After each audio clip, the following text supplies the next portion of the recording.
tout et intercommunal, donc je vous invite à aller le voir.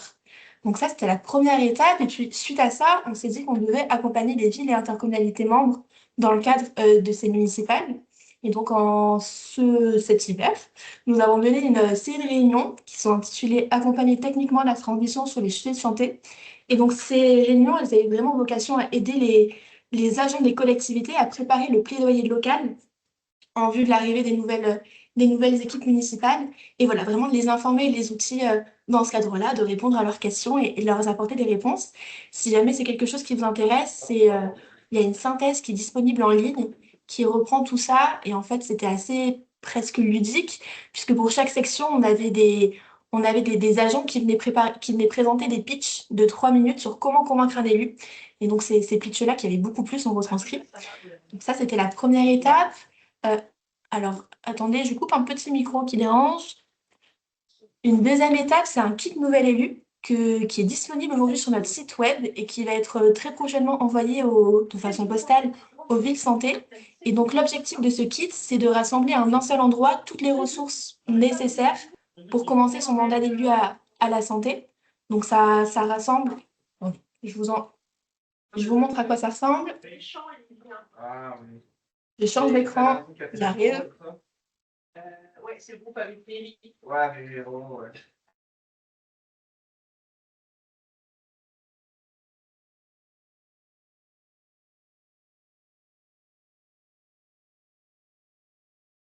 Alors, Julie, on ne t'entend pas. Ouais. Voilà. Ah, excusez-moi, c'est bon, ça va mieux? Oui, c'est bon. Ok, parfait. Donc, ce lien vous renvoie vers la page municipale du Réseau français Ville Santé. Et donc, vous avez un petit bouton qui s'appelle Télécharger le kit nouvel élu.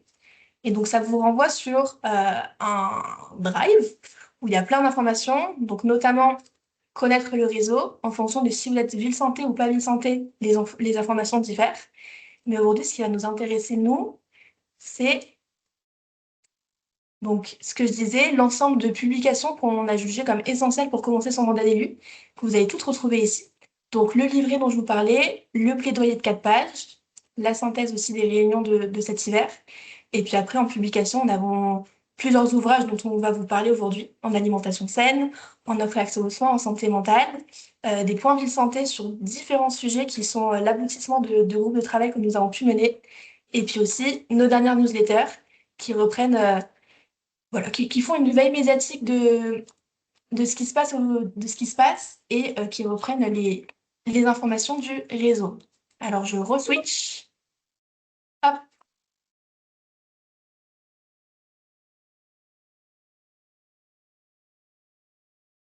Et donc, vous l'aurez compris, le webinaire d'aujourd'hui s'inscrit dans un parcours plus large qui est intitulé Parcours, commencer son mandat d'élu à la santé. Donc, la première date est déjà passée, c'était le 21 mai dernier. Donc, sur ce jour-là, on s'est vraiment concentré sur comprendre son rôle d'élu à la santé et puis l'approche transversale de santé dans toutes les politiques. On a eu la chance d'avoir Marlène Collineau, élue à la santé à la ville de Nantes, et Gilbert Angard, élu à la ville d'Albi et président du réseau élus santé publique et territoire, qui voilà, nous ont partagé leurs conseils qu'ils ont appris au cours de ces derniers mandats. Le replay de ce webinaire sera bientôt disponible sur notre chaîne YouTube et pareil la synthèse sur la page municipale que je vous ai rapidement présentée. Et donc pour vous faire un peu un petit teaser de ces prochaines semaines, on va bientôt se retrouver pour un webinaire cette fois-ci en juillet sur accompagner l'offre et l'accès aux soins, en essayant quand même d'avoir une vision voilà, plutôt sur accès aussi à la santé et au modèle communautaire. Et enfin, on finira ce parcours en septembre avec une date plutôt sur la santé-environnement et comment est-ce qu'aujourd'hui on intègre la santé dans le cadre de vie. Voilà, en tout cas pour parler d'aujourd'hui, pour vous faire aussi un petit point sur les types de personnes qui sont présentes aujourd'hui, c'est une très grande majorité de villes et une minorité de villes santé. Donc c'est pour ça qu'on va essayer d'avoir une approche assez globale, qu'on a aussi présenté le réseau parce que c'est potentiellement des personnes qui ne nous connaissent pas. C'est des webinaires qui s'adressent particulièrement aux élus et ça tombe bien puisque vous représentez 62% des participants. Donc on va vraiment essayer d'avoir un discours d'élu à élu pour parler le même langage et pour voilà, vraiment vous apporter le plus d'informations possible. À la fin du questionnaire d'inscription, je vous ai posé la question si vous vous considérez comme débutant intermédiaires ou avancés sur les questions de santé. Et donc, une grande majorité d'entre vous se sentent plutôt débutants intermédiaires.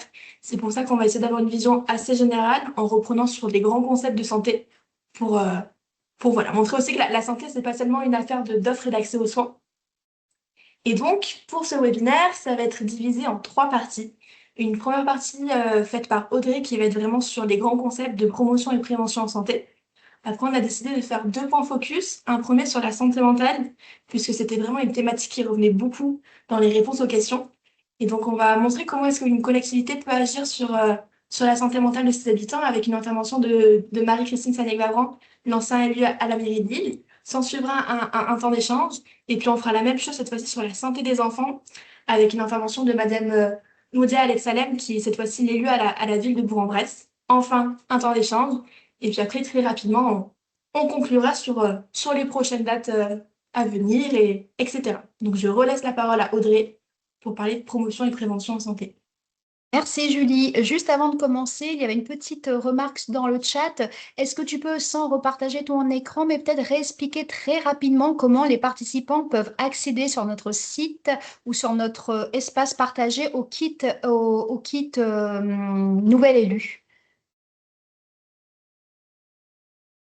Je vous réponds dans le chat, si ça Très vous bien, va. merci Julie, on fait comme ça. Donc, comme Julie l'a présenté, hein, ce deuxième webinaire porte sur la thématique de agir en prévention et en promotion de la santé. Comme elle l'a dit également, ben, le profil des participants, en tout cas nous, dans les réponses qu'on a recueillies, c'est plutôt donc, des élus en début de mandature qui s'estiment comme étant débutants ou intermédiaires sur ces notions de prévention, de promotion de la santé. Donc, ensemble, on s'est dit que c'était important peut-être de définir ou de redéfinir. Donc, ce sera certainement des redites ou des rappels pour ceux d'entre vous qui connaissent bien ces concepts-là, mais de revenir vraiment sur ces définitions de prévention et de promotion de la santé. Donc, pour ça, et Julie, tu peux passer la diapositive, je vais commencer par vraiment la définition de la santé, puisque déjà, nous avons toutes et tous une définition propre de la santé selon nos croyances, selon notre appartenance sociale, selon notre éducation, selon notre culture. Et pour mettre un petit peu tout le monde d'accord, quand on travaille autour de la santé, bah, bien souvent, on reprend la définition qui est ancienne, hein, elle a 80 ans cette définition, mais la définition de l'OMS, donc qui définit la santé comme un état de complet bien-être physique, mental et social, qui ne consiste pas en l'absence de maladie ou d'infirmité. Donc, j'ai insisté sur ces trois dimensions de physique, mentale et sociale, puisque, en fait, bien souvent et pendant très longtemps, on a pensé la santé d'un point de vue physique, mais de plus en plus, et on prend aussi beaucoup en compte les dimensions de la santé mentale au niveau mental et aussi de la santé sociale, et d'ailleurs de la santé mentale. On va en parler dans ce webinaire. Et ce que met aussi en exergue cette définition, c'est finalement une santé qui ne se définit pas uniquement comme l'absence de maladie. Donc, quand on prend en compte cette dernière idée, on peut se demander alors qu'est-ce qui détermine notre santé, puisqu'elle ne se résume pas à l'absence de maladie ou d'infirmité. Tu peux passer, Julie. Et il faut savoir, en fait, que cette question, en fait, elle fait l'objet de nombreuses réflexions, de nombreuses études, etc. Depuis d'ailleurs 1974. Et il a fallu, voilà, c'est vraiment une date importante parce que un premier rapport avait été élaboré qu'on appelle le rapport Lalonde et qui a permis d'éclairer cette question de qu'est-ce qui détermine notre santé.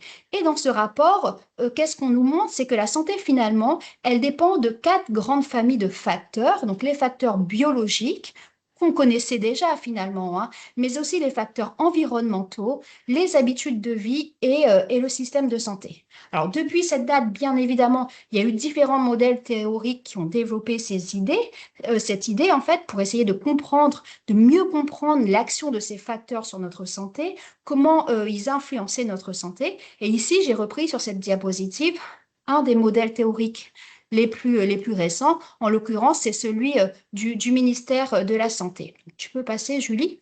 Donc, pour résumer un petit peu mon propos là-dessus, qu'est-ce qui influence notre santé? Donc, c'est un ensemble de facteurs qu'on appelle plus communément les déterminants de la santé qui agissent sur notre santé, hein, au-delà du système de soins. Ces facteurs, ces déterminants peuvent avoir une action positive ou négative sur notre santé. Vous allez souvent entendre l'expression que ces déterminants, que ces facteurs font ou défont notre santé au quotidien. Euh, Par contre, la petite nuance qu'il faut avoir en tête, c'est que ces déterminants, ces facteurs ne sont pas toujours les causes directes, hein, de l'apparition d'une maladie, d'une incapacité ou d'une infirmité. Vous allez souvent aussi entendre par rapport à ces déterminants de la santé qu'on parle souvent du poids des déterminants de santé, puisque selon les contextes, certains déterminants vont être prépondérants. Là, pour éclairer un peu mon propos, je prendrai l'exemple sur la santé des enfants. Quand on parle de la santé des enfants, des besoins fondamentaux des enfants, ben, le système familial, le besoin de sécurité et d'attachement ressort vraiment comme un déterminant fondamental.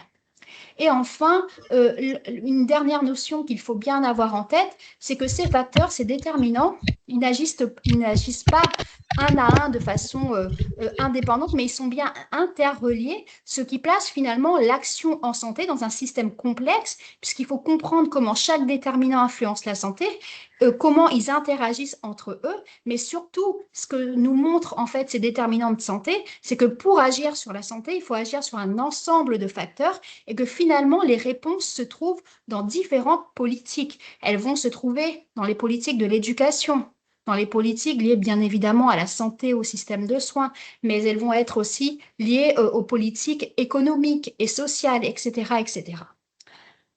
Donc, quand on a dit tout ça, bah, comment on peut agir de façon concrète? Et donc là, cette diapositive va m'amener à vous parler de prévention et de promotion de la santé, puisque ce sont les deux niveaux d'intervention possibles et d'ailleurs nécessaires quand on parle de santé. Donc, premièrement, donc, la prévention, elle va nous permettre d'agir pour éviter ou réduire le nombre et la gravité des maladies, des accidents, des handicaps et des traumatismes. Bien souvent, vous allez entendre parler de prévention primaire, où là, l'objectif, c'est de diminuer l'apparition des maladies. Vous allez entendre parler de prévention secondaire, où là, notre objectif, ça va être réduire le nombre de malades. Et vous allez entendre parler de prévention tertiaire, où là, notre objectif sera de réduire les incapacités, les complications qui sont liées aux maladies, aux traumatismes, aux accidents, etc. Toujours en prévention, on parle aussi souvent de prévention, d'actions de prévention universelle.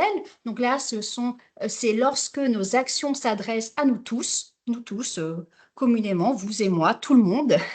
On parle de prévention sélective lorsque nos actions de prévention vont s'adresser à un sous-groupe particulier. Par exemple, lorsqu'on met en place des actions à destination des jeunes, à destination des personnes âgées, à destination des femmes enceintes, à destination, voilà, d'un groupe particulier de la population. Et vous allez entendre également parler de prévention ciblée. C'est lorsque nos actions de prévention vont cibler des catégories de personnes qui présentent déjà des facteurs de risque de développer une maladie.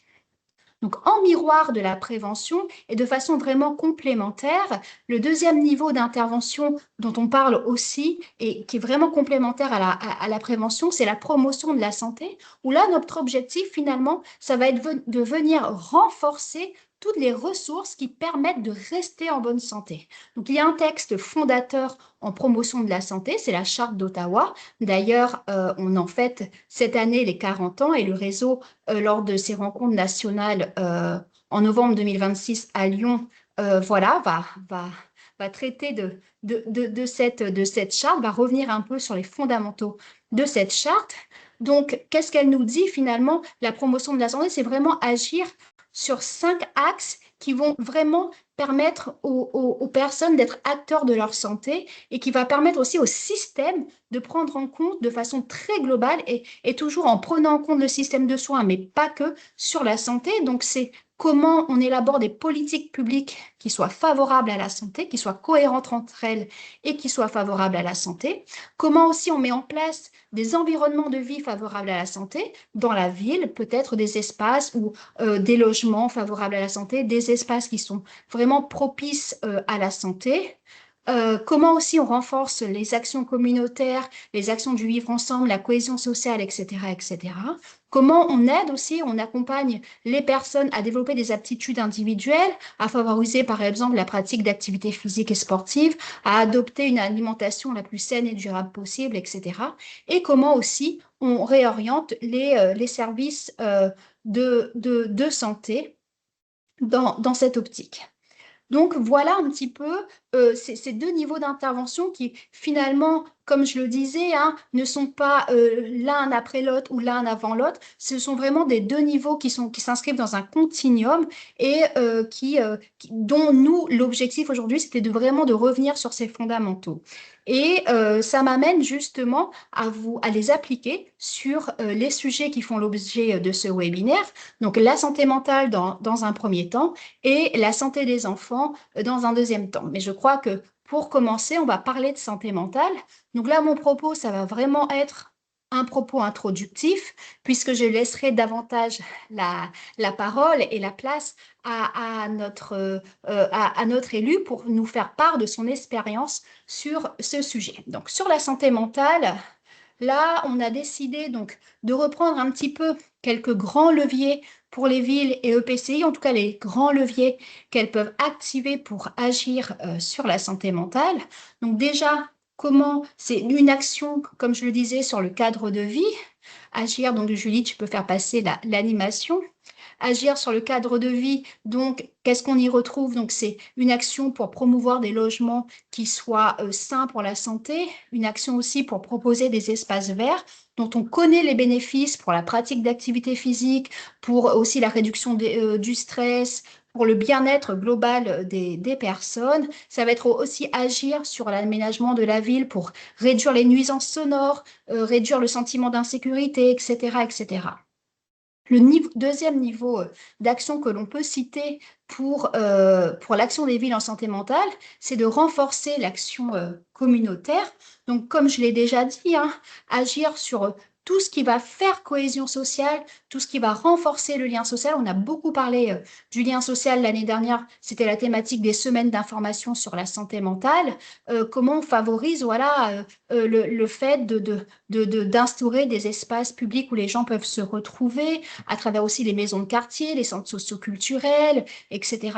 Et aussi, comment aussi on met en place des actions qui vont venir lutter contre la stigmatisation dont fait encore trop l'objet les personnes concernées par un trouble psychique. Autre levier d'intervention pour les villes et EPCI, c'est, comme je l'ai dit, donc de soutenir l'acquisition de comportements favorables à la santé. Donc, je l'ai dit, hein, j'ai beaucoup parlé de l'activité physique et sportive, mais j'en ai parlé par rapport à la santé mentale parce que c'est vraiment un facteur bénéfique pour la santé mentale, protecteur et même dans le rétablissement en santé mentale. Donc, les villes peuvent soutenir, par exemple, les associations et les clubs sportifs où les gens peuvent déjà venir faire de l'activité physique, mais peuvent aussi se retrouver. Donc là, on favorise également le lien social. C'est aussi, certaines villes ont aussi beaucoup travaillé sur le développement des compétences psychosociales chez les enfants, en formant le personnel des villes aux compétences psychosociales, en proposant aussi des séances autour du développement des compétences psychosociales en milieu scolaire. Et enfin, les villes peuvent aussi agir pour favoriser l'accès aux soins de santé mentale euh, en collaborant avec les CPTS, avec les centres de santé, avec les maisons de santé. Certaines villes ont aussi mis en place de façon active, notamment depuis la crise sanitaire de la COVID-19, des points d'écoute, hein, dans les maisons de quartier, dans les quartiers, avec des psychologues permis par l'investissement des villes sur cette thématique. Pour finir mon propos introductif sur la santé mentale, bien évidemment, les villes peuvent aussi créer ce qu'on appelle un conseil local de santé mentale hein, pour agir en santé mentale. C'est une façon de s'impliquer fortement en matière de santé mentale. Donc, pour celles et ceux d'entre vous qui n'en ont jamais entendu parler, donc le conseil local en santé mentale, c'est une démarche locale, hein, comme son nom l'indique, qui va essayer de répondre aux besoins du territoire en mobilisant plusieurs acteurs, vraiment un panel d'acteurs très variés, du logement, de l'insertion, de l'emploi, du soin, etc., qui vont travailler ensemble de façon décloisonnée autour de la promotion de la santé mentale et avec aussi comme principe la santé communautaire. Il y a en France un centre national qui coordonne les conseils locaux de santé mentale. Je pense que vous allez retrouver les ressources sur nos diapositives ou dans le chat que vous pouvez consulter si cette démarche vous intéresse. Donc voilà pour quelques mots vraiment introductifs par rapport à la santé mentale. Je crois que maintenant je laisse la parole à Madame Staniek-Varan pour nous partager justement son expérience et ce qui a été fait précédemment à la ville de Lille sur ce sujet. Donc je laisse la parole à Madame Staniek et on pourra prendre un temps d'échange à l'issue de son intervention. Bonjour, est-ce que vous m'entendez? Très bien, merci. Bonjour à chacune et à chacun d'entre vous. Alors bon, comme beaucoup de choses ont été évoquées sur l'approche en santé mentale, je vais essayer d'être un peu pragmatique. Donc, je vais me présenter tout d'abord. J'ai fait toute ma vie professionnelle comme cadre administratif au centre hospitalier universitaire de Lille et j'ai travaillé sur les projets médicaux de santé mentale. En parallèle, j'ai été élue à partir de 1989 et jusqu'à mars 2026 à la ville de Lille. J'ai été sur différentes missions, que ce soit la lutte contre les exclusions, le logement et dans le dernier mandat sur la santé. J'ai été par ailleurs conseiller communautaire pendant 4 mandats et conseiller départemental pendant 3 mandats. Si je me permets de rappeler ça, c'est aussi pour faire les liens avec l'action que nous avons menée en parallèle sur la santé mentale au niveau de la ville. Voilà, donc la santé mentale est une histoire ancienne qui n'a pas débuté avec le Covid, même si ça s'est aggravé avec le Covid. En fait, quand j'étais présidente du conseil d'administration et de surveillance de l'établissement public de santé mentale de l'agglomération lilloise, on avait décidé de travailler un peu plus en proximité avec la ville parce que j'étais, moi, élue dans la ville et nous avions à l'époque déjà des situations qui s'aggravaient, des situations individuelles, des bailleurs qui se plaignaient d'un locataire, des situations de voisinage qui s'aggravaient et on était un petit peu seul en tant qu'élu face à ces problèmes. Et donc, comme j'étais en parallèle présidente du conseil d'administration de l'EPSM avec le professeur, le docteur à l'époque et le président de CME, on a décidé de réfléchir à comment un établissement de santé mentale pouvait aider une ville. Et donc, on a mis en place un groupe de travail au démarrage avec des bailleurs, avec des partenaires associatifs pour étudier des situations individuelles. Et en fait, c'est comme ça qu'on a commencé à travailler la santé mentale. Donc, de façon très pragmatique, en disant, nous, en tant qu'élus, on a une situation complexe, on ne sait pas quoi en faire, qui vont être nos aides sur ces sujets-là.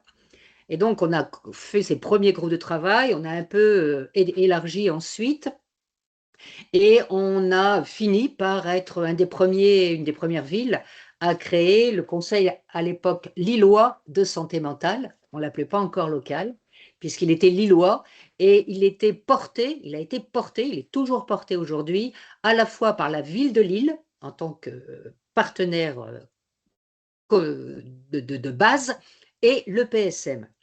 Et ces deux pilotages existent toujours aujourd'hui et cela nous a permis d'avancer beaucoup sur ces questions de santé mentale dans la ville et de façon pragmatique. Et quand on est élu, c'est vrai qu'il est très important d'avancer de façon pragmatique. Nous avons conclu à l'époque que la formalisation se faisait autour de 2 axes. Un axe qui était comment on va travailler sur des situations que nous avons appelées complexes Et à partir de situations complexes, comme il y avait des thèmes récurrents, eh bien, nous avons décidé de mettre en place des groupes de travail thématiques pour réfléchir un peu aux problèmes qui émanaient des situations. Exemple, des personnes avaient un problème dans le logement. OK? Et donc, on a regardé pourquoi il y avait toujours un problème dans le logement. Alors, il y avait des problèmes de ressources, des impayés de loyer, de l'agressivité avec les voisins. Et ces 3 éléments, par exemple, nous ont fait réfléchir à pourquoi il y a des problèmes dans le logement. Et donc à avoir une réflexion un peu différente sur l'approche du logement dans la ville. Les voisins posent des problèmes, pourquoi ça pose problème, quel rapport, la toxicomanie, etc. Et donc d'intégrer progressivement à cette réflexion basique, si je puis dire, d'accompagnement d'individus, des sujets bien plus larges qui concernent les problématiques qu'un élu rencontre dans sa ville. Le logement, les expulsions, les espaces verts, le bruit, la pollution, blablabla. Bla, bla, bla. Et donc, ce sont tous ces sujets qui sont apparus progressivement et qui nous sont amenés à élargir un petit peu notre réflexion de l'approche individuelle de santé mentale. Nous avons mis en place des groupes thématiques avec différents partenaires, dont les hôpitaux psychiatriques, hein, puisque sur la ville, on en avait 3 avec le CHU. Donc, on a la psychiatrie qui est présente, on a les partenaires associatifs, on a les bailleurs, ce qui permet d'avoir un panel assez large de remontée de problèmes. C'est au travers d'un des groupes, par exemple, de réflexion que est apparu comment on abordait la question du suicide. Et avec le CHU de Lille, eh bien, on a travaillé, ils ont mis en place un numéro d'appel qui est le 3114, qui est aujourd'hui un numéro national d'appel pour les suicidants. Vous voyez, des choses un peu concrètes qui apparaissaient basiques débouchent sur des solutions, entre guillemets, hein, parce que le numéro d'appel n'est pas la solution, mais c'est en tout cas une étape sur cette question des suicides. Mais ce n'est pas le seul sujet, bien évidemment. Il y a la parentalité, la petite enfance, enfin, bref, aujourd'hui l'adolescence, beaucoup de sujets qui ont émané de nos problématiques. Et donc, on a un conseil aujourd'hui qui a une quinzaine d'années et qui effectivement a balayé l'ensemble des thèmes avec particulièrement une dynamique puisque nous avons la chance aujourd'hui d'avoir 2 postes mis à disposition par le PSM. L'ARS finance le PSM pour que la ville de Lille, dans son conseil de santé mentale, une coordinatrice administrative et un psychologue qui sont les animateurs. Et la ville, nous, on a mis un 50% d'attachés qui a démultiplié les actions. Dans ce dernier mandat sur ces questions de santé mentale, bon, après Covid, et chacun sait ce que ça veut dire le après Covid, hein, c'est-à-dire qu'on a vu des sujets différents apparaître. On avait une petite idée de vieillissement, mais sur la ville, ça n'avait jamais été un sujet en santé mentale. Après le Covid, c'est devenu un vrai sujet, hein, l'isolement du vieillissement, mais également un sujet qui n'existait pas avant le Covid, qui sont les jeunes étudiants qui se sont retrouvés enfermés et qui ont dévoilé des pathologies qu'on n'avait pas avant le Covid. Et donc, on a dû, là aussi, travailler et améliorer un petit peu les partenaires pour essayer d'avancer sur des questions particulières. Et notamment, par exemple, une action avec le Crous, qui s'occupe du logement étudiant. Donc, on a essayé, au fil du temps, à chaque fois, d'être pragmatique et d'avancer. Si j'insiste beaucoup sur cette notion-là, c'est que les élus, quand ils démarrent, se disent « mais le sujet, c'est trop vague, on ne va jamais y arriver, c'est trop complexe ». Et en fait, quand on le reprend sur les compétences de la ville, on se dit « mais c'est quoi nos compétences ?» Nos compétences, on a une compétence aujourd'hui en matière de logement. On peut travailler sur le logement. Ce n'est pas une compétence obligatoire, je le rappelle, hein, ce n'est pas une compétence de la ville, mais quand on travaille avec un bailleur pour savoir quel type de logement ils vont faire dans la ville, c'est important de savoir s'ils vont avoir des appartements de taille suffisante, une luminosité suffisante, qu'il n'y aura pas de bruit dans le bâtiment, que effectivement on ne va pas avoir de perturbateurs endocriniens dans les peintures, les sols, etc. Bref, dans la construction, on pose des questions et puis on pose aussi des questions sur l'environnement. C'est-à-dire qu'aujourd'hui, on essaie avec les questions d'environnement, d'avoir des espaces verts le plus grand possible. On se débrouille pour avoir des mini-espaces verts en pied d'immeuble. Parce que quand on descend, on n'a pas la chance d'avoir une grande terrasse, mais on descend en pied d'immeuble, on a un petit espace vert, les enfants peuvent jouer, on respire, on se rencontre, on papote, on crée des liens. On a un impact sur la santé et on a un impact sur la santé mentale. On est encore dans nos actions concrètes. Là, on est dans notre compétence. Comment on fait pour que ça se passe bien en pied d'immeuble? Des actions qui sont aussi dans nos champs de compétences, c'est la voirie. La voirie, souvent, quand on est un EPCI, on travaille avec la ville, mais la ville a son mot à dire. Et donc, comment on aménage les voiries aujourd'hui? On y met plus de plantations. Les parkings sont peut-être plus petites parce qu'on peut y faire un espace de jeu. Là encore, ce sont des choses concrètes qui sont dans des compétences. Et si on intègre d'entrée de jeu cette notion de santé et de santé mentale, s'il y a moins de bruit dans la ville parce qu'il y a moins de voitures, qu'on fait plus de vélos, on améliore la santé parce qu'on pédale, on marche, c'est plus agréable de marcher, on fait des rencontres, on améliore la santé, on améliore la santé mentale. Donc il y a comme ça un certain nombre de sujets sur lesquels c'est dans nos compétences. Quand on parlait tout à l'heure de financement sur les associations sportives, sur les centres sociaux, sur les espaces culturels et sportifs, on est dans notre compétence. Et si on leur demande de travailler sur la question de santé, au départ, ils sont un peu perturbés. Je ne vous cache pas que quand j'ai demandé au club de football de me faire un travail sur la santé, ils m'ont regardé avec des gros yeux en disant « Mais madame, nous, on est des sportifs. » Et donc j'ai dit « Bah oui, et justement, vous accompagnez des gosses pour devenir des sportifs. Et pour devenir des sportifs, il faut quoi? Il faut bien manger, il faut que l'environnement autour soit correct. Et puis aussi, ce qui est important, c'est qu'on ne leur apprend pas à se droguer, à fumer, etc. Et qu'en plus, quand on fait du sport, on est ensemble, on partage. Et donc là aussi, on peut améliorer les questions de santé. Sur la culture, c'est pareil. On a à Lille, on a l'adjointe à la culture qui a un projet culturel pour la ville. On a de grandes expositions depuis longtemps et des années, l'île 3000, avec beaucoup de choses au niveau de la culture de proximité. Elle a fait un travail particulier sur la santé. On se dit, mais pourquoi les musées? En fait, le musée, vous ouvrez le musée parce que vous avez des sculptures dans le musée. Vous avez des tableaux. Et en fait, avec des petits groupes, vous pouvez parler de santé de façon amusante, originale, en faisant un petit tour spécifique où on vous parle de l'art et de la santé. Et puis aussi, on fait des activités, c'est-à-dire qu'il y a des opérations art-thérapie dans les musées. Plutôt que de le faire dans une salle de sport, on le fait dans le musée. C'est moins stressant, c'est amusant, et donc on peut utiliser nos équipements pour faire de la santé un petit peu différemment. Je crois que c'est vraiment cette notion de pragmatisme, de voir, on est interpellé en tant qu'élu, et on a beaucoup d'interpellations en tant qu'élu, qu'est-ce qu'on peut faire? On va chercher les aides autour de nous, on demande à des professionnels, des gens qui savent pour avancer. On a eu la chance, j'ai eu la chance, moi, de travailler sur les projets de santé, les premiers projets régionaux de santé à l'époque. La santé mentale n'était pas très, très, très à la mode. Et je me souviens avoir mobilisé tous les patrons à l'époque, les chefs de secteur, dans une réunion pour leur dire, écoutez, on va travailler ensemble à un projet de santé mentale. Ils me regardaient tous avec des gros yeux parce qu'à l'époque, la psychiatrie, c'était pour les malades. Et pour tous les petits problèmes sociaux, de crise, de celui qui casse tout, etc., c'était pour eux de la bobologie.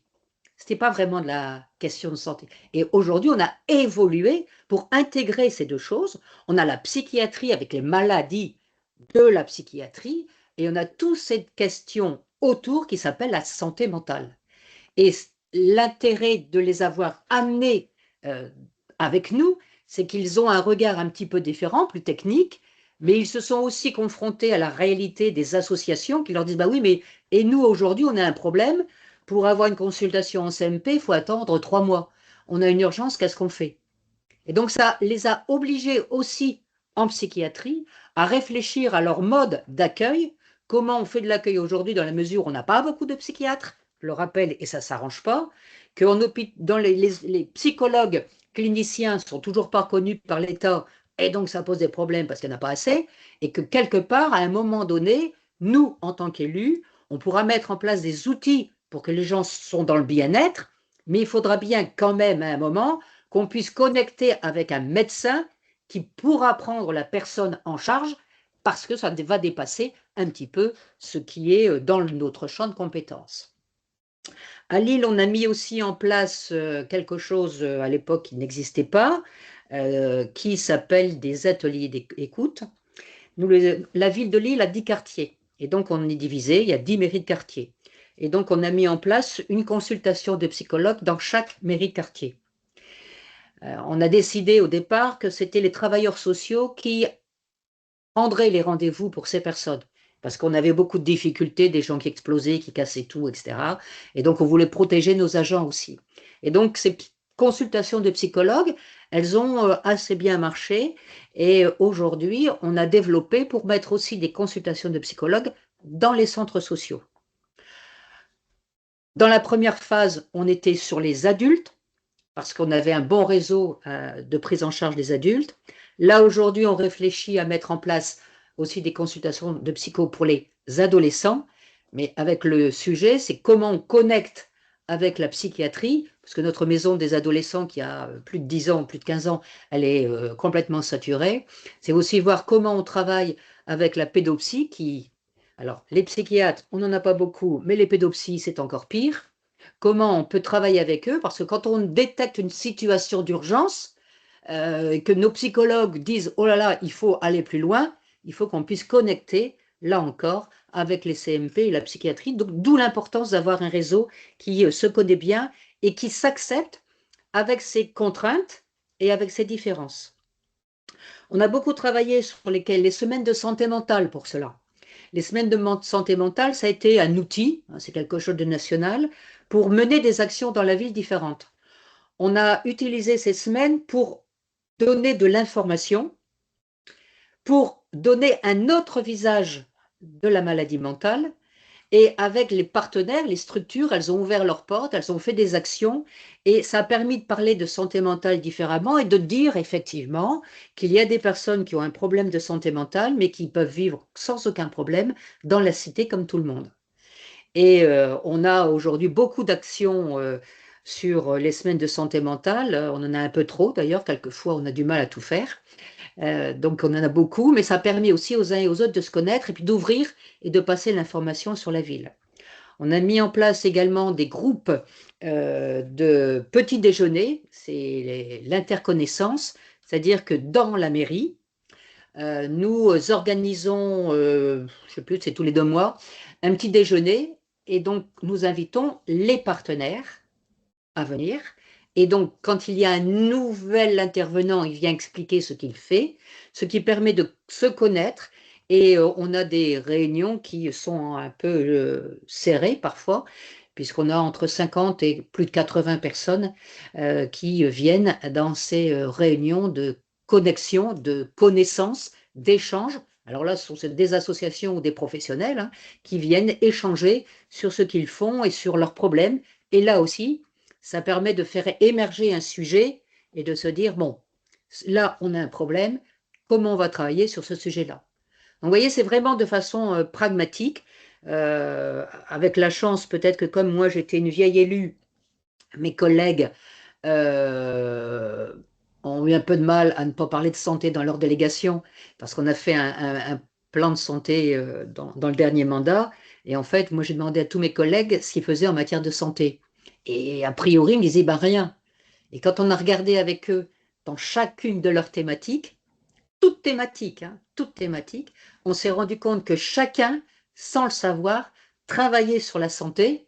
Et donc, on l'a mis en évidence pour montrer que déjà, c'est pas quelque chose de nouveau. Déjà, dans toutes les politiques, il y a quelque chose qui impacte la santé et la santé mentale. Avec la crise Covid, c'est évident que c'est devenu un sujet. On a mis en place, nous, un plan d'action dès après le Covid. On avait 80 actions à mettre en place pour pouvoir prendre en charge des choses différentes, ou en tout cas qui n'étaient pas aussi importantes, comme je l'ai évoqué tout à l'heure, que ce soit les étudiants ou le vieillissement. Voilà, j'ai essayé de balayer rapidement Ah ouais, pour très bien. montrer qu'il faut être pragmatique, il ne faut pas non plus se torturer, mais bien réfléchir concrètement là où on est avec nos compétences, comment on peut travailler et mobiliser les partenaires. Eh bien, super, et merci énormément de cette intervention. Alors, on va rester sur le sujet puisqu'on va faire un temps d'échange. Donc, si jamais vous avez des questions pour Marie-Christine Sané-Mavro, n'hésitez pas à lever la main ou sinon à poser la question dans le chat. Et après, on enchaînera sur la deuxième partie qui est sur la santé des enfants. Donc, voilà, on peut prendre un petit temps d'échange pour approfondir des projets qui viennent d'être présentés. Des questions.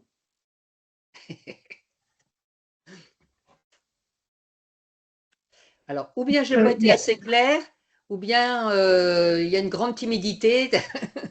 Il y a y une a main une qui main se levée. lève. Ouais, Et Julie, tu peux peut-être départager ton écran pour qu'on se ouais, voit un peu mieux pour ceux qui bien ont sûr. activé leur caméra. Oui, bonjour. Moi, c'est Laurine. Je suis coordinatrice d'un contrat local de santé, d'un conseil local de santé mentale. Et donc, ma fonction, c'est aussi de travailler avec les élus sur la thématique de la santé de manière globale. Et pour le moment, je suis plutôt une démarche de prise de connaissance de la part des différents élus de mon territoire. Et l'idée, c'est, moi, j'aimerais savoir comment les inciter ou en tout cas les amener à prendre part justement à des initiatives comme le réseau, comme ce réseau-là ou plein d'autres choses qui lient en fait différents sujets et différentes compétences, mais toujours en mettant au centre la thématique de la santé, parce que c'est sur ce point que j'ai un peu plus de difficultés en fait, à les amener à, hum, à faire des liens en fait sur les différentes thématiques en rapport avec la santé. Je ne sais pas si je suis très claire dans ma question. En fait, je pense que ce qu'il y a, les élus au départ se disent la santé, c'est pas nous, Voilà, c'est c'est pas ce notre que compétence. C'est c'est ça le ça. préalable. C'est que la santé n'est pas une compétence municipale. Mhm. Et donc, C'est ce qu'on me ce répond. préalable-là fait qu'effectivement, ils se disent, mais c'est pas à nous à faire. Mhm. Oui. Et donc, c'est pas en termes de. Il ne faut pas aborder sur la question de santé, parce que quand vous regardez tous les sondages aujourd'hui, la santé, c'est un vrai problème pour les individus, pour la population.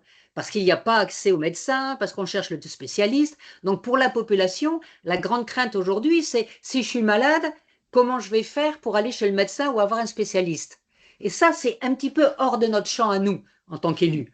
Hein, Oui. on est un petit peu limité. On a des moyens après pour essayer d'y travailler, mais on est un peu limité. Et donc, il faut inverser, c'est-à-dire qu'il faut se dire, mais comment faire pour que les personnes aient le moins besoin possible d'aller chez le Mhm. médecin? Et donc, travailler sur la prévention. Et la prévention, en tant qu'élu, ça, c'est notre compétence. Mhm. La prévention, c'est notre compétence. Quand je disais, on travaille sur le logement, parce que ce n'est pas notre compétence non plus, le logement. Hein.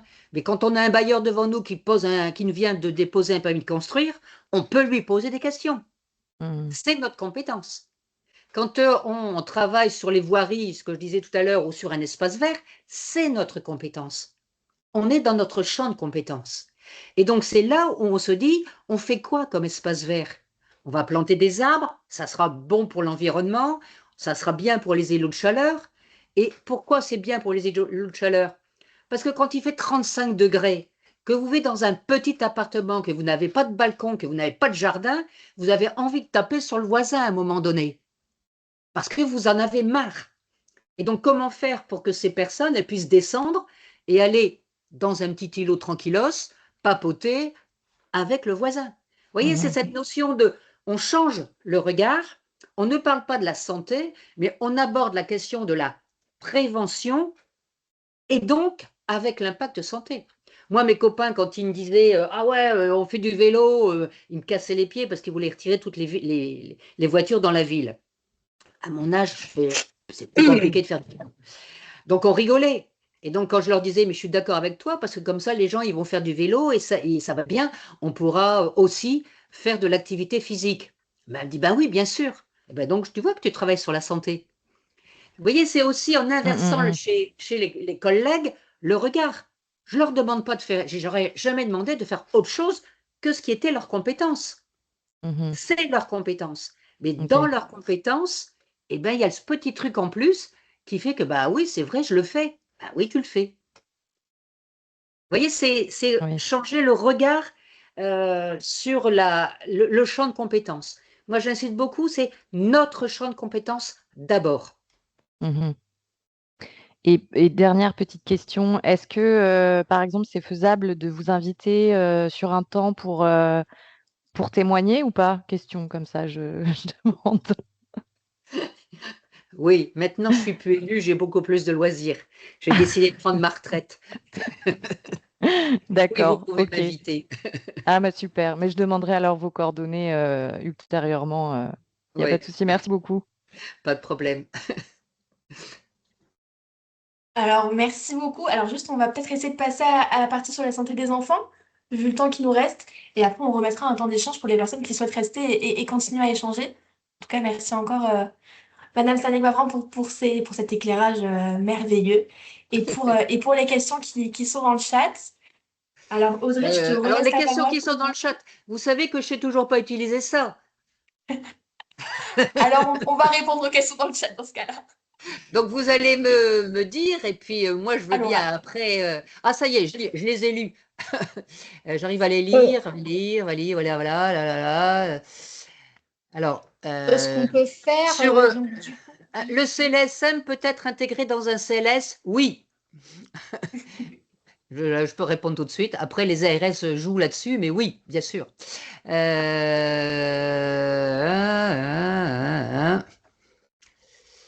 y Alors, avait une parler. question sur les priorités, Marie-Christine, sur comment avez-vous pu définir les priorités. Est-ce que Marie-Christine, je peux vous demander une réponse succincte pour qu'on puisse passer sur et le temps, étant donné que le temps file, mais on pourra y Oui. revenir sur le temps d'échange final. Comment on a défini nos priorités? Voilà. On a défini nos priorités de façon extrêmement simple par rapport aux besoins de notre population. On n'a pas cherché midi à 14 heures. Je veux dire, les priorités de la ville de Lille sont définies par rapport à notre population. Dans une ville où il n'y a pas d'étudiants, travailler sur le malaise des étudiants, ce n'est pas une priorité. Mais nous, dans notre ville, on a tout, hein. On a des personnes âgées, on a des étudiants, on a des enfants, on a tout. Donc, on définit par rapport à notre population. Et je pense que ça aussi, il faut bien l'intégrer par rapport à chaque ville, c'est par rapport à sa population.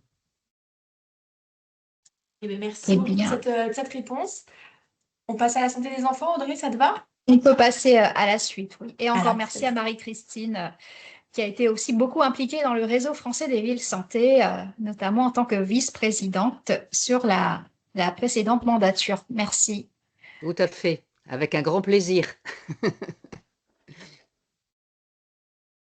Donc Julie, je te laisse faire le partage d'écran. Donc c'est le deuxième sujet, hein. J'introduis le temps que tu fasses le partage d'écran qu'on a proposé dans le cadre de ce webinaire. Donc la santé des enfants. Vous verrez, hein, dans la santé mentale, on parle de la santé des enfants. En santé des enfants, on parle de santé mentale. Donc on a voulu quand même focaliser sur ce public-là, puisque c'est un public sur lequel le réseau travaille depuis de nombreuses années.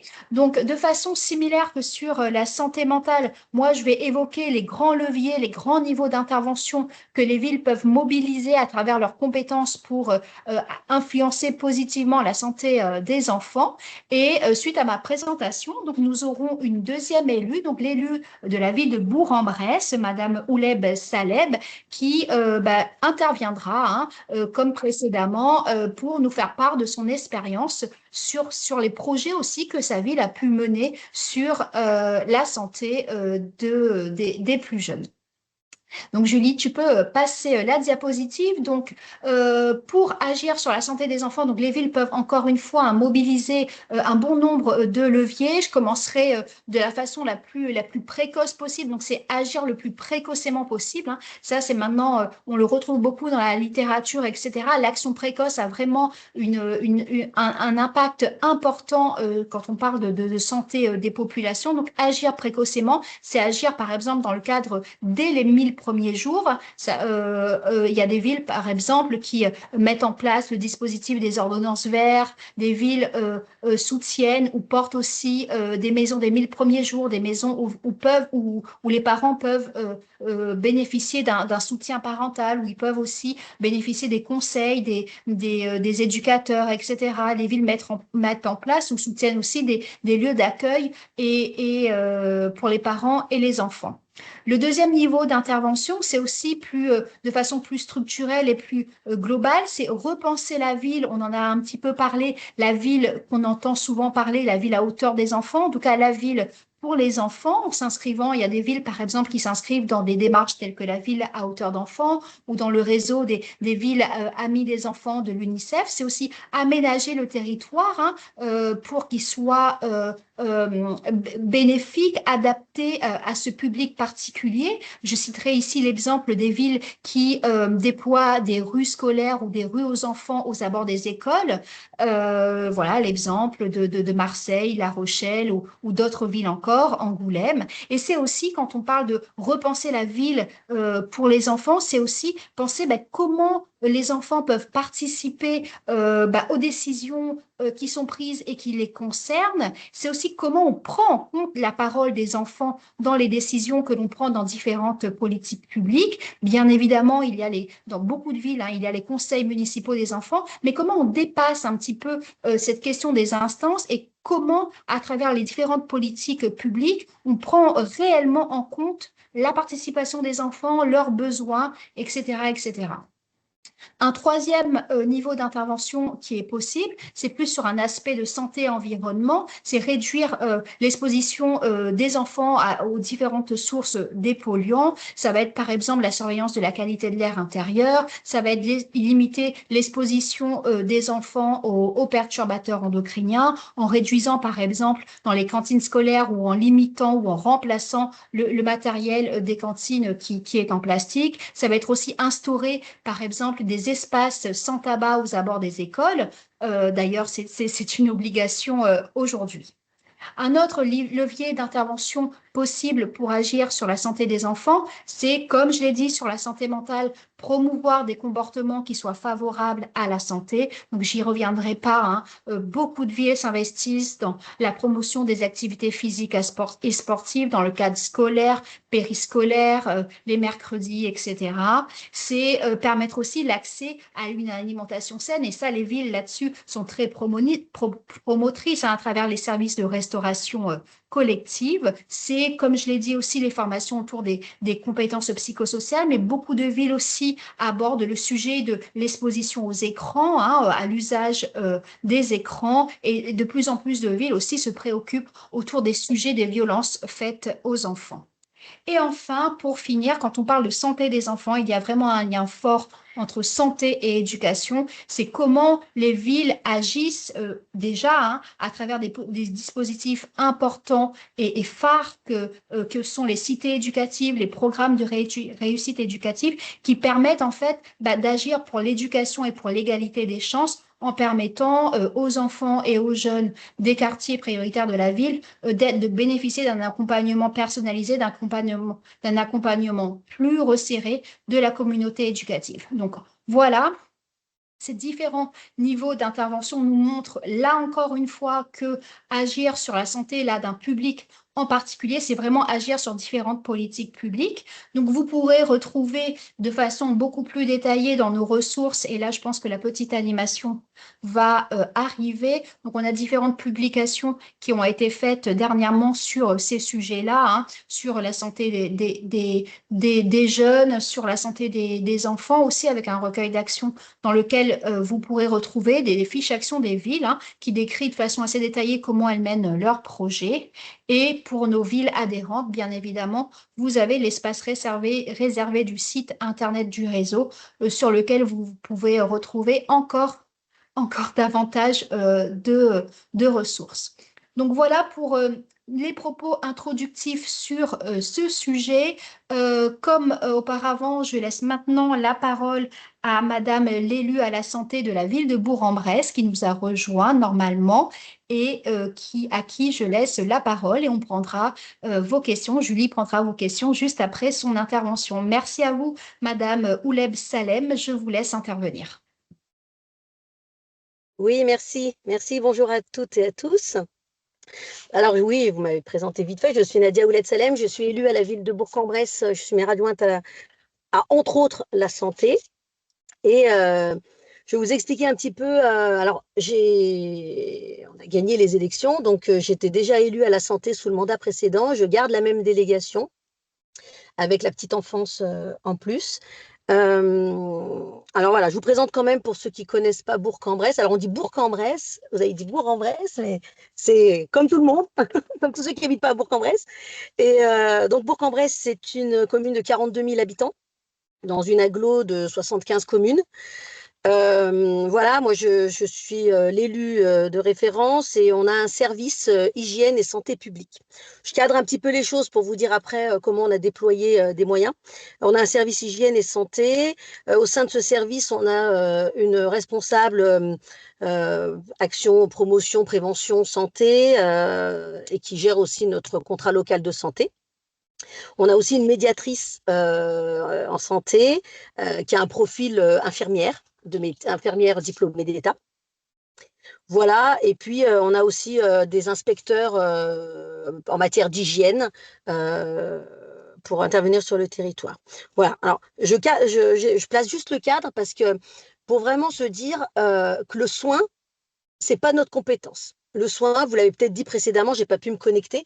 Le soin, c'est on a quelques personnes au sein de la communauté d'agglomération qui ont cette délégation et notamment en charge la démographie médicale.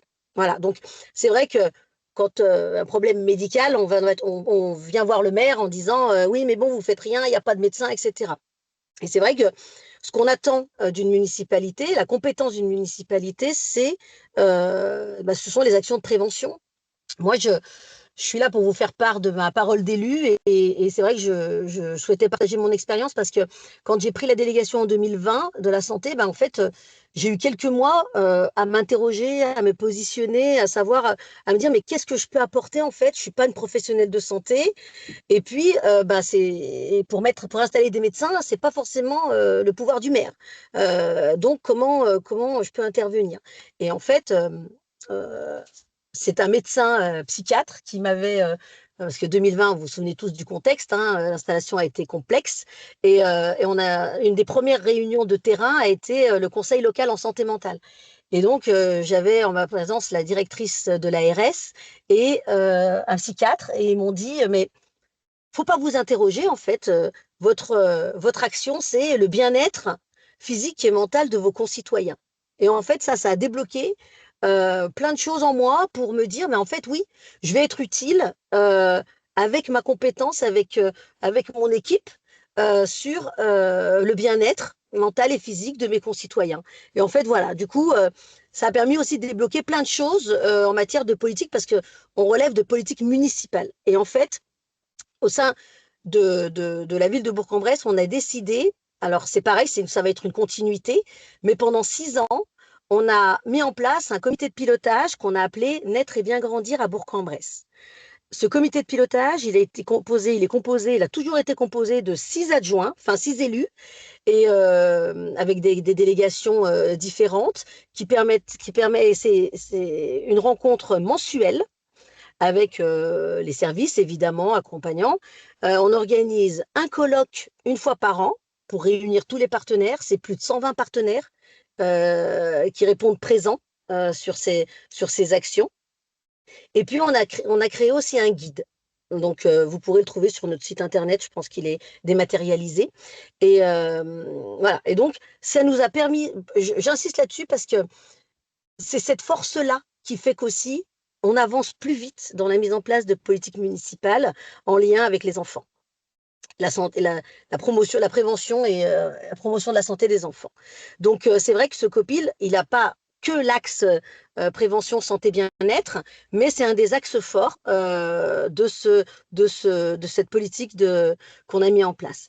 Et à travers ces axes, cet axe fort, on a quelques principes qui sont développer l'éducation en lien avec la nature. Je pense que c'est des choses dont vous avez déjà parlé aussi tout à l'heure, mais voilà, je vous partage mon expérience. Donc développer l'éducation en lien avec la nature, c'est-à-dire que le service petite enfance, les services périscolaires, en fait, ont un fil rouge qui est de travailler autour des parcs et jardins, autour des cours qu'on a végétalisés depuis déjà. On a commencé à végétaliser les cours d'école il y a 8 ans.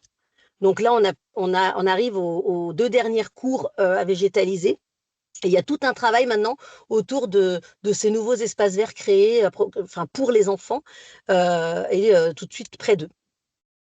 On travaille aussi évidemment sur ce qu'on appelle prévenir les conduites à risque, notamment vis-à-vis des substances psychoactives et puis les écrans. On a mené des actions de terrain en matière de prévention addiction des écrans.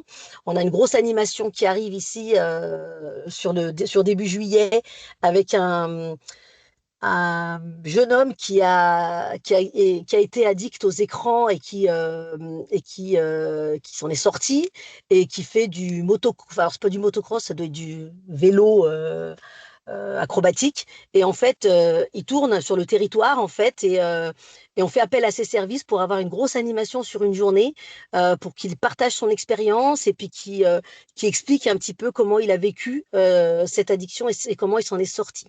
Voilà, donc on considère que le partage d'expérience et le témoignage, c'est une vraie force après ce qu'on a mis en place autour comment dire, des informations auprès des parents, dans les écoles, dans les espaces petite enfance, des conférences, des ateliers, enfin voilà. Il y a beaucoup de choses qui ont été mises en place pendant 2 ans. Et puis, on a travaillé aussi sur... alors, c'est un problème qu'on a eu de manière spécifique. Je pense que c'est un problème qui s'est élargi à Bourg-en-Bresse. Mais nous, on a eu une alerte il y a 2 ans. Non, il y a 3 ans même. Ce sont des directeurs d'écoles, d'écoles en quartier prioritaire, qui sont venus nous voir en nous disant on ne sait plus quoi faire. On a des enfants qui ont mal aux dents, qui ont une santé bucco-dentaire qui va pas du tout, et ce sont des enfants qui vont mal et qui sont pas prêts de toute façon aux apprentissages. Donc voilà, on ne sait pas quoi faire. Donc ce problème-là, il nous est arrivé de l'école, de l'éducation nationale, enfin de quelques directeurs d'école. Et en fait, on a travaillé, on s'est rendu compte qu'en fait c'était plus large, ça touchait de nombreux enfants sur la ville. Et en fait, on a redéployé des actions qu'il y avait il y a 30 ans quasiment. C'était le brossage des dents à l'école, la distribution de kits bucco-dentaires, c'est prise de contact avec des dentistes, parce que de nombreux dentistes ne recevaient plus des enfants, parce que c'était compliqué. Donc voilà, retravailler là-dessus en lien avec la CPAM, avec la RS. Et en fait, aujourd'hui, on a refait une étude et en fait, on a la preuve alors on n'a pas tout traité, évidemment, malheureusement, on ne sait pas faire quand on ne sait pas tout traiter d'un coup, mais en fait, on a une nette amélioration de la santé bucco-dentaire des enfants. Et en fait, on y est allé progressivement. Alors, parfois, on a distribué des kits bucco-dentaires, des kits brosse à dents, en fait, à toute la famille. Quand il y avait des situations très complexes, on a distribué à toute la famille pour toucher vraiment le sujet de manière globale.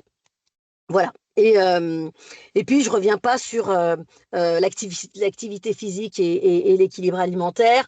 On a développé des actions autour de l'aide. Maintenant, elle est généralisée à travers l'aide de l'État pour la pratique sportive. Mais nous, on l'avait développé il y a de nombreuses années avec le CCAS, avec une action aussi spécifique pour les filles, parce qu'on s'est rendu compte que les quelques filles, en arrivant au collège, abandonner une activité sportive, soit parce que voilà, il y avait des problèmes financiers, soit parce qu'il y avait un problème avec leur corps, soit il y avait un problème. Voilà. Et en fait, on s'est rendu compte qu'il y avait quelque chose à travailler pour qu'elles gardent une activité sportive ou qu'elles pratiquent une nouvelle activité sportive. Voilà, on a travaillé autour de ça, on a levé le frein financier jusqu'à apporter des équipements pour favoriser cette pratique sportive. Et puis, on a travaillé récemment, là, cette dernière année, autour et c'est ce qu'on mène encore, on va continuer là-dessus, vous en avez parlé tout à l'heure, sur les compétences psychosociales, en fait, sur 2 écoles. Et en fait, voilà, on s'est rendu compte, on a été alerté aussi sur 2 écoles ciblées et choisies, sur lesquelles on a choisi des CM1, CM2, sur lesquelles les enfants, voilà, il y avait des problèmes de gestion d'émotions, il y avait quand même aussi des tendances à aller trop vite vers des personnes, vers des comportements qui n'étaient pas forcément appropriés. Enfin voilà. Et en fait, ce travail autour des compétences psychosociales, ça aide au libre arbitre, ça favorise aussi le bien-être mental. Voilà, ça aide à la décision. Enfin, c'est des choses, c'est des repères qui peuvent être apportés aux enfants assez simplement et pour qu'ils prennent de bonnes habitudes de réflexion ou de comportement. Voilà. Alors, moi, c'est vrai qu'il y a aussi toutes les aides que l'on peut apporter aux associations. Je pense à l'UNAFAM, donc pour les personnes atteintes de troubles psy, les associations, enfin, peu importe les associations qu'on peut aider, il y aura une aide financière, il y aura aussi des aides matérielles. En fait, l'objectif, on travaille beaucoup sur la sensibilisation. Voilà, et puis on a, moi ce qu'on fait aussi beaucoup, c'est que, et ça j'ai la chance aussi d'avoir les services qui répondent bien à cela, c'est de pouvoir répondre aux appels à projets. Parce que on est tous contraints, vous l'avez sans doute vu si vous êtes élu auparavant ou si vous êtes nouvel élu, vous allez vite comprendre que nos budgets sont de plus en plus contraints et on a envie de faire plein de choses, on a envie de. Tout nous semble très intéressant et très utile pour la population sur le territoire, mais en fait, on est très vite contraint par l'élément financier. Mais voilà, je pense qu'il faut avoir la possibilité d'aller au-delà. Nous, on répond beaucoup aux appels de la Mildeka, par exemple, la, c'est une aide de l'État, une aide ministérielle pour justement la lutte contre les addictions. C'est eux qui nous aident pour les compétences psychosociales, c'est eux qui nous ont aidés aussi pour les écrans. Voilà, donc faut pas hésiter. C'est du travail d'aller chercher ces appels à projets, d'y répondre. Parfois, le temps est très contraint, mais c'est une véritable opportunité. Ça peut nous aider à aller beaucoup plus vite pour mener des actions.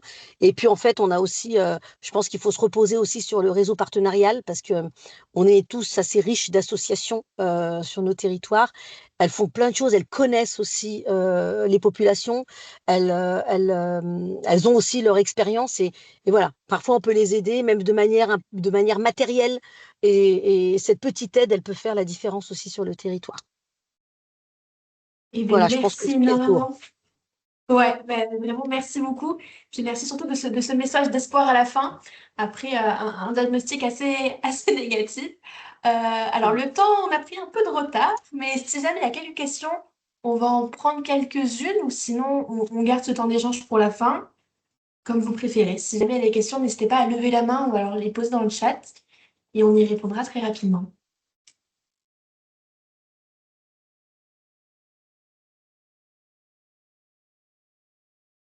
Moi, s'il y a des questions, j'attends, sinon je vais être obligée de vous quitter. Vous voyez, je suis dans ma voiture, je repars au boulot. Mais j'ai pas l'impression qu'il y ait de questions, donc vous Bon, bah, très pouvez bien. vaquer. Et bien, Merci merci à tous. énormément. Ben, merci surtout à vous pour cette intervention. Alors, s'il n'y a pas de questions, tant mieux pour nous, au moins on ne va pas terminer trop tard. Je finis avec les prochaines étapes du réseau et un partage de ressources. Donc, concernant les prochaines étapes, on a essayé de diviser ça en ville santé, non ville santé, et puis après pour tout le monde. Donc, pour les villes santé, le grand événement à venir, ce sont les rencontres nationales du réseau français Ville Santé. Audrey en a déjà parlé de mots. C'est un événement qui se tiendra à Lyon du 24 au 26 novembre 2026, qui est sur le thème de l'anniversaire de la Charte d'Ottawa. Donc, vraiment avec un axe promotion de la santé et réduction des inégalités sociales de santé. Les inscriptions sont ouvertes, il me semble. Et puis, c'est à cette même période qu'on va renouveler le conseil d'administration de l'association. Donc, si jamais vous voulez vous investir dans cette association, ce sera le moment de le faire. Donc, pour rappel, pour faire partie du conseil d'administration, il faut proposer une candidature par ville avec un binôme élu technicien. Voilà pour ça. Sinon, concernant les prochains événements à venir, il y a le groupe de travail accessibilité à une alimentation saine et durable en QPV qui est en cours et la prochaine date sera le 25 juin 2026. Donc, c'est un événement qui est réservé aux villes santé, mais qu'on en a un peu évoqué aujourd'hui. Si jamais ça vous intéresse, voilà le prochain créneau. Pour les non-fils santé, il y aura un prochain webinaire sur l'adhésion au réseau qui se fera cette fois-ci le 24 juin. Donc c'est ici où vous découvrez plus en profondeur quelles sont les conditions pour adhérer au réseau, concrètement qu'est-ce que le réseau fait pour vous aider, etc., etc. Et puis pour tout le monde, je vais parler du prochain webinaire qui se tiendra cette fois-ci le 9 juillet sur le même créneau horaire. Et donc, cette fois-ci, on va s'intéresser à l'accompagnement de l'offre et l'accès aux soins et à la santé, en essayant d'avoir voilà, une approche un peu plus communautaire que ce qu'on voit, que les solutions qui sont proposées généralement. Et donc là, on aura la chance d'avoir 3 élus à la santé qui vont intervenir. Et puis, bien évidemment, je vous conseille d'utiliser les ressources du site et celles qui sont disponibles donc pour tout le monde et celles qui sont disponibles sur l'espace réservé du réseau. Et puis aussi de vous abonner à la newsletter qui est une source d'informations considérable.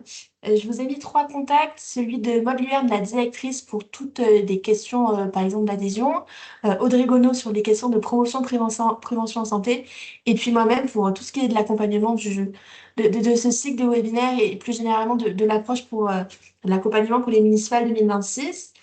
Et dernière slide promis, ce serait pour vous partager des ressources. Donc en ressources internes, je vous ai mis tout ce qui était sur l'accompagnement des municipales. Donc le livret, la synthèse des réunions pour les agents, la page web municipale où finalement ici vous allez tout retrouver. On tenait aussi à vous partager l'ouvrage Repenser les actions de la ville au prisme de la santé mentale. Donc, qui reprend ce qu'on a dit, mais en profondeur avec des paroles d'élus et des exemples concrets. Plus synthétiquement, un point ville santé sur jeunesse, santé et bien-être. Un autre sur la santé des enfants et parentalité. Et puis après, un recueil d'actions qui reprend toutes les actions faites pour la santé des enfants, déjà et de la parentalité. Un autre sujet dont on a un peu évoqué, qu'on aurait aussi aimé parler, mais le temps était trop contraint, c'est celui de l'alimentation. Donc, je vous mets le lien pour l'ouvrage qui est intitulé Alimentation saine et activité physique. Et puis après, la synthèse qui est intitulée Les villes et intercommunalités accusent une alimentation saine pour tous, autant pour moi. Et enfin, en ressources externes, dans les questions pour s'inscrire, il y en a beaucoup qui ont parlé de la question du vieillissement de la population. Malheureusement, ce n'est pas une thématique que nous traitons en réseau, mais il existe un réseau des villes amies des aînés qui fait de merveilleuses choses. Donc, je vous ai mis le lien pour que vous puissiez vous renseigner. Concernant les ressources externes, je vous ai aussi mis le lien pour le Psycom et le Centre national des ressources et d'appui au CLSM, qui sont vraiment les 2 références de base pour des villes qui veulent s'engager dans des démarches de santé mentale. Et enfin, l'ARS Nouvelle-Aquitaine vient de sortir un guide sur le rôle de l'ARS et des élus. Donc c'est tout nouveau, ça vient de sortir. Il y a une partie qui est propre aux élus de Nouvelle-Aquitaine, mais sinon il y a un début qui est assez général. Donc voilà, si jamais vous voulez commencer, enfin, si jamais vous commencez votre mandat d'élu à la santé, que vous voulez avoir un peu qui fait quoi, comment, pourquoi, vous pouvez regarder ça. Et voilà, j'ai fini pour ces ressources. Je resterai si jamais il y a des questions, n'hésitez pas, mais ceux qui doivent y aller, ben, allez-y et on s'excuse encore pour ce petit retard. Et voilà. Merci en tout cas de votre participation. Merci Julie pour l'organisation de ce webinaire et merci à nos intervenantes aussi, Madame Staniek, Varan et Madame Ouleb de la ville de Bourg-en-Bresse. Bon après-midi à tous. Merci à vous, bon après-midi.